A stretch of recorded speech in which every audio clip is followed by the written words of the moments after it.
дар базмгоҳи наврӯзӣ донишҷӯён, омӯзгорон ва ҳайати профессорон, хонандагону омӯзгорони литсеи назди донишгоҳи давлатии Бохтар ба номи Носири Хусрав ҷамъ омада якдигарро бо фарорасии иди сари сол, оғози кишту кор ва зиндашавии табиат шодбош мегуфтанд.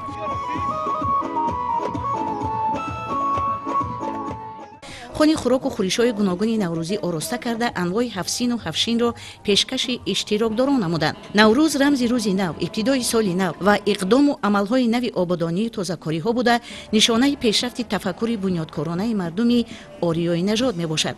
бо қадами мубораки наврӯз табиат ба гулистон табдил ёфта, бо ҷомаи сабзи худ ба мо зиндагии хуш ва нуру сафо ҳадия менамояд. кулли омӯзгорону донишҷӯён аз оғози соли гузашта то наврӯзи имсола муваффақияту комёбиҳои назаррасро дар ин самт соҳиб гардиданд. иштироки донишҷӯён дар озмунҳои гуногун, баргузории чорабиниҳои мухталифи фарҳангию варзишӣ, ҳимояи рисолаву асарҳои илмӣ, иҷрои ҳамешагии дастуру супоришҳои роҳбарияти олии кишвар аз ҷумлаи муваффақиятҳое мебошанд, ки онҳо ба даст оварданд. аз ин манзараҳои зебо роҳбарияти донишгоҳ ва меҳмонон дидан карда ба ҳунару маҳорати гулдухтарон ба хони наврӯзии ҳафшину ҳафсин баҳои баланд доданд. дар наврӯзгоҳ занону духтарони донишгоҳ суннатҳои хоси наврӯзиро ба ҷо оварда, дастархони идонаи наврӯзӣ густурда карда, дар гӯшаи дигар ҳунари дастии онҳо наврӯзгоҳро зебу ором медод. дар поёни наврӯзгоҳ ҷавонмардони далеру шуҷоъ ба қувваозмоӣ машғул гардида варзиши маъмули ҷашни наврӯз пуштингириро ташкил намуданд. дар ин базми наврӯзӣ дастаҳои ҳунарии донишгоҳ бо суруду таронаҳои дилнишин, бозиҳои дилкаш иштирокдоронро шоду хуррам мегардониданд. дар майдон бозии футбол, бандкашӣ, муштзанӣ ташкил ёфта ҷавонон байни ҳам қувваозмоӣ мекарданд. гулдухтарони ҳунарманди донишгоҳ бо пухтани таомҳои гуногуни наврӯзӣ аз ҷумлаи далда, кашк, суманак, оши палав, оши бурида ва даҳҳо номгӯи нуқлу наворо пешкаши меҳмонон гардониданд. мо ба пешвози иди наврӯз яке аз хӯрокҳои миллии тоҷикӣ гандумҷӯш, кашк ё ки чуноне ки дар баъзе минтақаҳои тоҷикистон инро оши кӯча мегӯянд, омода карда истодаем.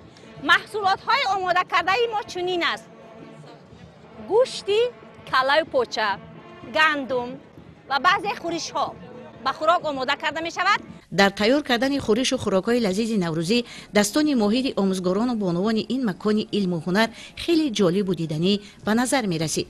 дар рӯи хони наврӯзӣ шакароб, қурутобу фатирмаска, хӯришҳои болаззати наврӯзӣ, орзуқи чақчақ ва садҳо номгӯи онҳоро мушоҳида кардан мумкин буд, ки ба дастархон таровату шафоати тоза мебахшид. яке аз хӯрокҳои миллии дигаре ки ҳангоми наврӯз омода карда мешавад, ин ширкаду аст. ба қавли мардум каду ба шир мегӯем ва аз пагоҳӣ барвақт аввал каду ба ширро омода мекунанд, кадуро омода мекунанд, дар дег меандозанд, онро меҷӯшонанд ва ҳангоме ки каду ба шир тайёр мешавад, дар субҳона ҳама аз каду ба шир истифода мекунанд ва ин яке аз хӯрокҳои қадимаи миллии мардуми мо ва хеле серғизою табобатӣ низ ҳаст. дар қисмати тантанавии чорабинӣ роҳбарияти донишгоҳ кулли иштирокдоронро шодбош гуфта таъкид доштанд, ки наврӯз аз қадимтарин ва писандидатарин ҷашнҳо дар рӯи олам аст.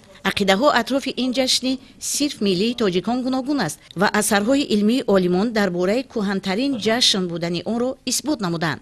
танҳо бо ташаббусҳои пайгиронаи сарвари давлат пешвои миллат муҳтарам Эмомалӣ-Раҳмон наврӯз ҷилои тоза пайдо кард ва имрӯз дар қатори мо сокинони мамолики дунё онро ҷашн мегиранд. имрӯз тавассути он кӯҳантарин суннатҳои аҷдодии мардуми мо аз нав эҳё мегарданд.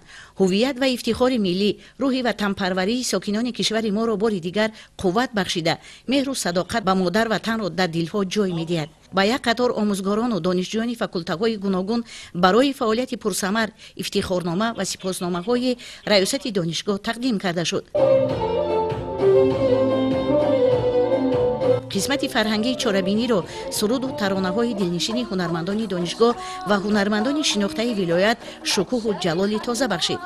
базми наврӯзии донишҷӯёну омӯзгорони донишгоҳи давлатии Бохтар ба номи Носири Хусрав то дергоҳ идома ёфт. ҳасанзода Гулизор, Далери Шариф, Намозали Эргаш, Ахбор, шаҳри Бохтар.